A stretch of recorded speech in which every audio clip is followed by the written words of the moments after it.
Good morning! So, ngayong araw na to, may usapan kami ng anak ko. Dito daw kami magkikita sa train station.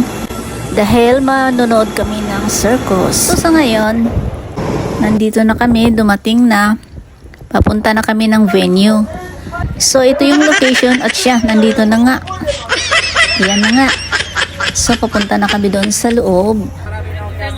At yan ang view, guys. So, nandito na kami sa may ticketing. At papasok na kami sa loob. So guys, nakakaamis. Ang ganda ng circus. At sana nag-enjoy kayo. Thank you for watching and see you on my next video.